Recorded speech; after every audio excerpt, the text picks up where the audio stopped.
What's the legacy that you think you're here to pass on? So we talk about legacy and experiences, and really like the podcast, right, is centered around generational wisdom. What's the knowledge and stuff that you would say are the, like, these right now, where you are now, could be different in 20 years, right? And we'll have you on in 20 years to see if it is. But that'll be fun. Yeah. But like, what are the kind of like key points that you're like, if no one else listens to anything else I say, here's what I need you to understand? And legacy is such a big word. And it fits my career path. So in financial planning, what you do is you start with the end in mind, and then you go backwards. You know, if, for example, if this is the lifestyle I want to have or the impact I want to be able to have at retirement, what has to take place now until then to get me there, right? Or if I want to be known as a loving husband, how do I need to live my life each and every day to be there? You know, when I'm dead and gone, and people are talking about me, are they going to say, "Man, he was an awesome father"? If so, what would have to take place to get to that point? So financial planners by nature, I think we kind of are wired this way, because professionally, that's what you do. What's the end goal? And then you make a game plan to get to that point. And so I think that's actually maybe the answer. Mindset, is you talked about self-awareness earlier. Be self-aware. Who are you today? If you were dead and gone, or if let's stay out of the you're dead and gone stuff. Let's go to, you're on a rocking chair. Fast forward, you're 65 years old and you're thinking back on your life. Right. You know, are you going to have a life full of fulfillment and joy over the race that you've run, or are you going to have regrets? You know, what's it going to take to make you feel like you were successful in leaving a legacy, and then reverse engineer that. Yeah. In a practice that I found helpful is think of each of your roles. Like I mentioned, I'm a husband, I'm a father, business owner, I'm a member of my church, member of my community, I've got friends. You know, each of those roles, think about the impact that you're making. And I think the hard part is too, you have to choose to emphasize some over the others, right? We all have a finite amount of time, and so you're pulled into several directions, and we all feel that way, I think. Yeah. You know, I've got all these things pulling at me, requiring my time.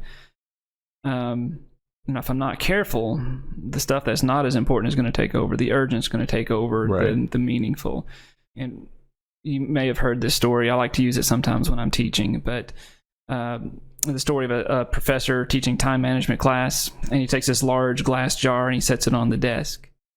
And he begins to put these large rocks into the jar until it's all the way to the top. And he asks his time management class, and he says, "Okay, what's the moral of this story?"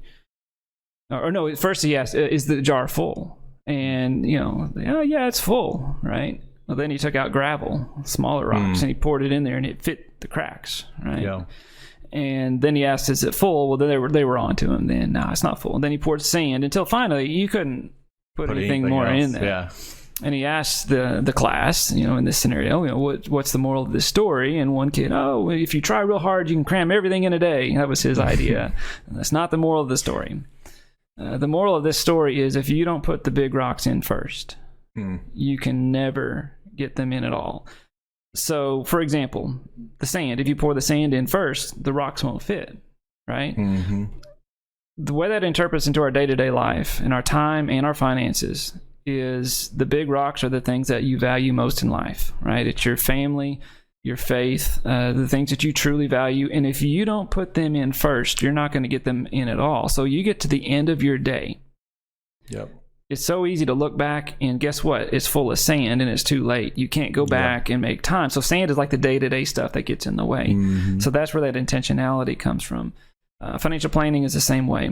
The reason we do it is because we're trying to plan for the big rocks. If you don't, you'll wake up 10 years from now and you realize you filled your jar with sand, right? Yeah. Chasing other things that are meaningless. So, man, I went a lot of directions to answer that question. That's good. I think to like add on to that, I think like there's a lot of people that maybe sit there and go, okay, I know that I'm just like packing sand and gravel and I haven't put the big rocks in. And I think there's like two things that are also important in that is that don't judge yourself so harshly, right? Like, actually, like, you're not, there's grace, thank goodness. Yeah, exactly. There's grace. And also, if you're in your 20s or 30s, like, realize that you have another 50 or 60 years. Like, we don't die at 60 anymore.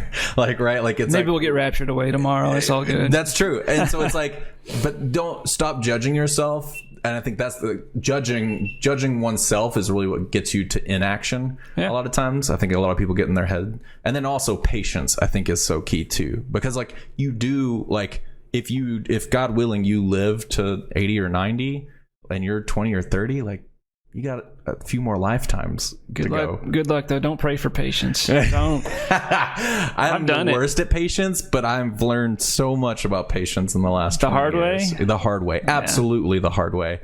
But it's paying off now in my 30s. That, like, I'm still struggling with it, but I understand it much, but I have a better relationship with time and patience, I think. Yeah, having energy and determination are good, but they can also be your downfall. Yeah, it's like caffeine and sugar. It'll get you so far, but if you're not actually doing, like, I've got a plaque in my office. It's right at my table where I meet with my clients. It just says, "Be still and know that I am God." Right? That's my constant reminder, because I will get so busy. And you can, even pastors do this, right? You get so focused on ministry that it becomes an idol. I mean, church and ministry can become an idol in your work.